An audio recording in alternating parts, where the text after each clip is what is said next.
questioned, could it possibly be that time of the month already? Again? Back in a minute.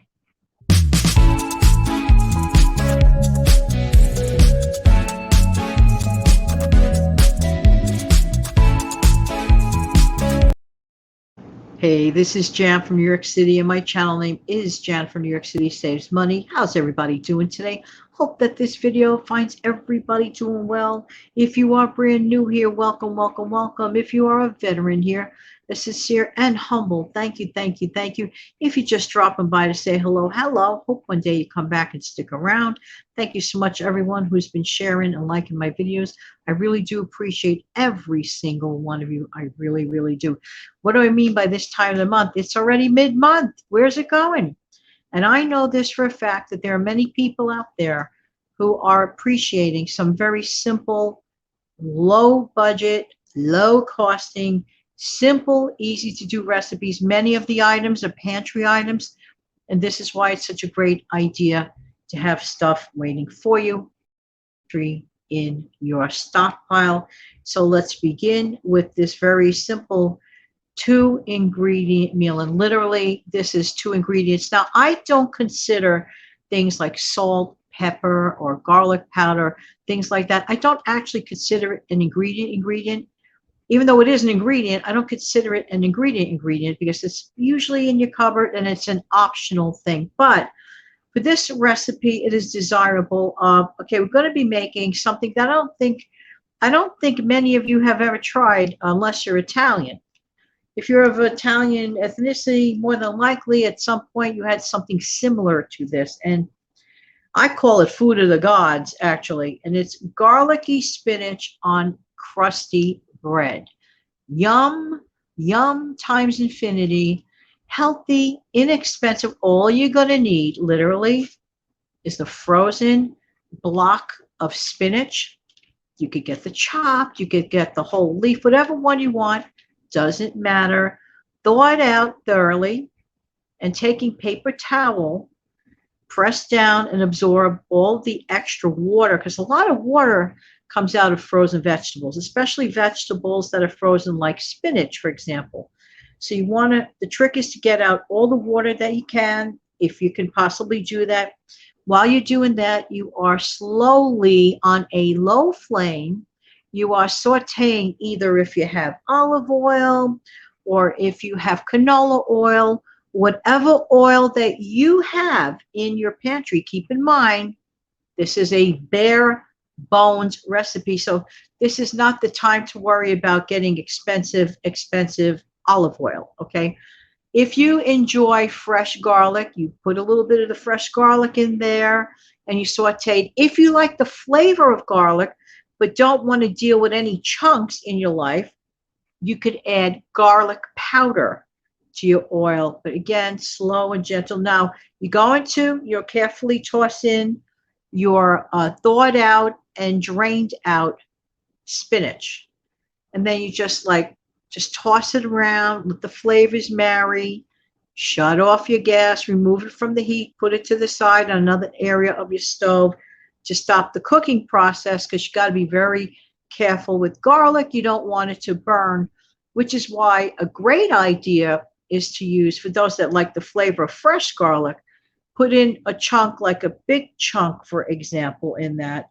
Then you can fish it out so that nobody gets the joy of biting into a garlic chunk that perhaps they really didn't want to do. Now, what you do is you place the hot spinach and oil, everything with the oil on it. I'm telling you, you'll thank me for this. Put it on a crusty roll or Italian bread or semolina, whatever, or slice the bread and dunk it in. Food of the gods, so simple. You could cut up a tomato, a fresh tomato on the side.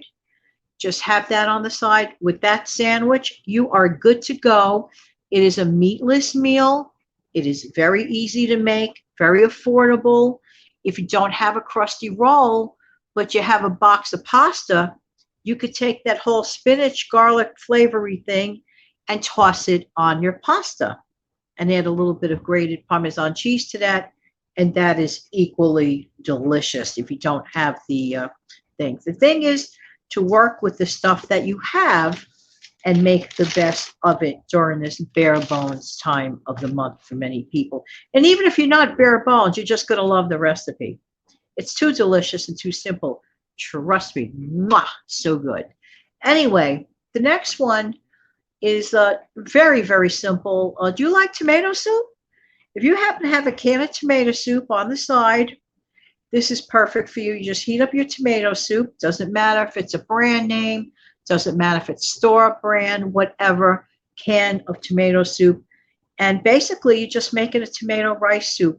For example, if you have a handful of cooked leftover rice already from a previous meal. And better still, if you have the cooked rice with a little bit of pieces of meat. That's why I don't get rid of those little scrappy bits of beef or bits of chicken. Even if they're not enough to serve like two people, it's definitely enough to put into as an added ingredient into your new meal. So by making the tomato soup, adding the handful of cooked rice to that, throw in a few pieces of that, little bits of meat or chicken, you have yourself a transformed, easy, wonderful, easy peasy, wonderful soup. Scale it to size. If you have a couple of people, use a couple of cans of soup and so on and so forth. All this is very simple to make and extremely, extremely wallet friendly. Another night for dinner or for lunch or for breakfast, really, because it is a breakfast meal. French toast and breakfast sausage. Here's the twist. If you could get it on sale, and around now starts a lot of breakfast frozen food sale now in October, I've noticed over the years. If you could stock up and put into your freezer, for example, those frozen French toasts, the ones that you toss in the toaster, they're so easy. They are quite delicious. They're very handy. They're kid friendly. So it really just all the check marks are there. Okay. So make that. And at the same time, you're going to prepare your either breakfast sausage links or your breakfast sausage patties, if you enjoy that, if. Some people maybe rather eat turkey bacon instead of that. Some people maybe rather have a little bit of a hamburger or something. Whatever your family eats, but the idea of the method, and it's so inexpensive and it's so simple. So very, very wallet friendly. Get those boxes of French toast and just like pop it in. My secret way to make it, it's not such a secret, is if it doesn't feel like it's thoroughly heated up on the inside, pop it down 2 times in the toaster. And I don't know who would be ringing my bell, and I'm actually not going to answer it.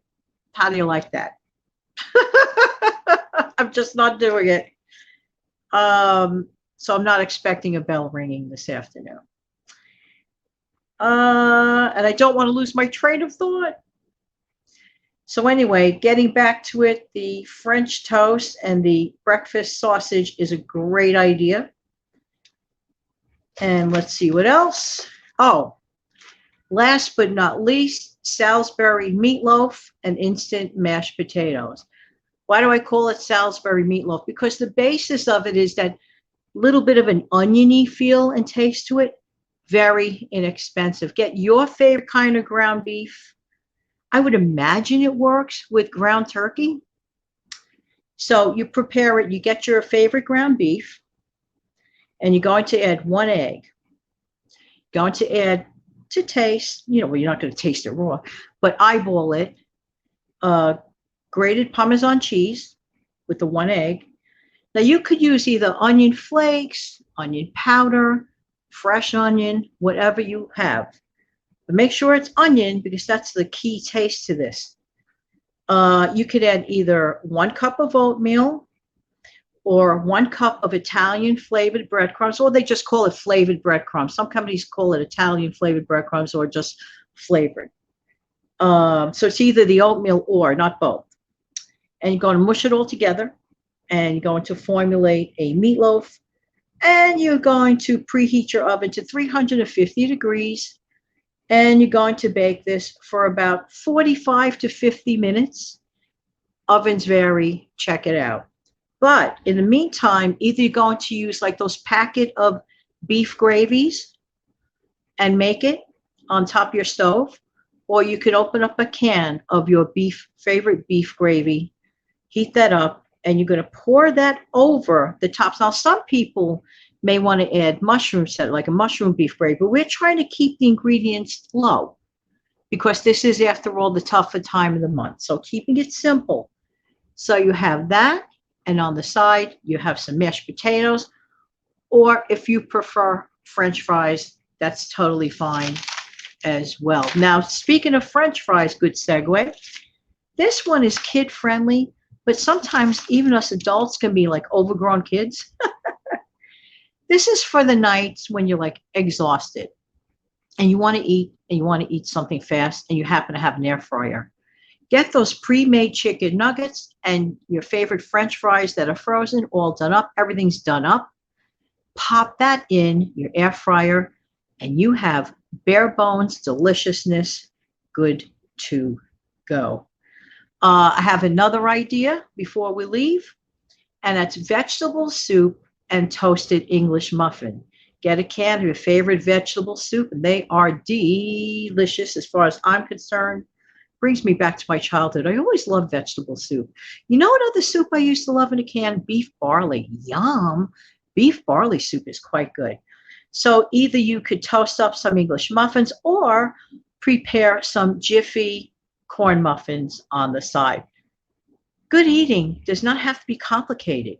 Good eating does not have to be expensive.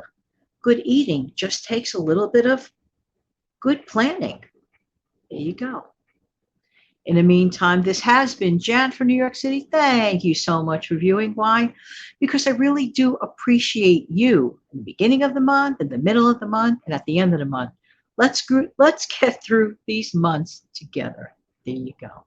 Have an amazing, fantastic day. Take good care now. Bye-bye.